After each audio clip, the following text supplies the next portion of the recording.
Renu സുധിക്കെതിരെ case. ചുമ്മാരി എന്താ നിനക്ക് പേടിയുണ്ടോ?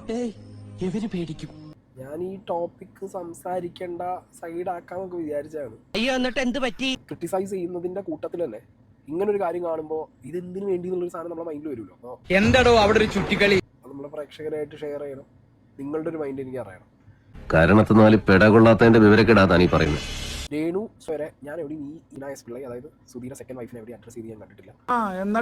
എന്നിട്ട് ഇന്റർവ്യൂലൊക്കെ ഈ സെക്കൻഡ് റിലേഷനെ കുറിച്ച്, സുധീര റിലേഷനെ കുറിച്ച് ചോദിക്കുമ്പോഴൊക്കെ രേണു സ്കിപ്പ് ചെയ്ത് പോകാറാണ്. അങ്ങനെ ഒരു വ്യക്തിയെ അറിയില്ല, ഒന്നും ഒരു പിടുത്തവും ഇല്ല എന്നാണ് പറയാറ്. സത്യം പറ, ഈ കംപ്ലൈന്റിന്റെ റെലവൻസി എന്താണെന്നുള്ളത് എനിക്ക് മനസ്സിലാവണമെന്നില്ല, നിങ്ങൾക്കും മനസ്സിലാവും തോന്നുന്നില്ല. പലരോടും രേണു സംസാരിക്കുന്ന സമയത്ത് ഈ ഒരു വ്യക്തിയെക്കുറിച്ച് മോശമായിട്ടുള്ള പരാമർശങ്ങൾ പല സ്ഥലങ്ങളിൽ നടത്തി എന്നുള്ളൊരു സാധനം അറിയാൻ കഴിഞ്ഞിട്ടുണ്ടായിരുന്നു. രേണു എവിടെയും ഈ വ്യക്തിയെക്കുറിച്ച് ഓപ്പൺ ആയിട്ട് പറഞ്ഞിട്ടില്ല. ഈ കേസിൽ നമ്മൾ ഇടപെടണം മുതലാളി. അവരവരുടെ പ്രൈവറ്റ് ടോക്സിൽ ആരോടൊക്കെയോ പറഞ്ഞു നടന്ന കാര്യങ്ങളാണ്. ഞാൻ ആരോടും പറയത്തില്ല. പറയല്ലേ, സത്യം സത്യം. രേണുവിനെതിരെ ശക്തികുളങ്ങര പോലീസ് സ്റ്റേഷനിൽ എനിക്കൊരു കംപ്ലൈന്റ് കൊടുക്കേണ്ടതായിട്ട് വന്നു.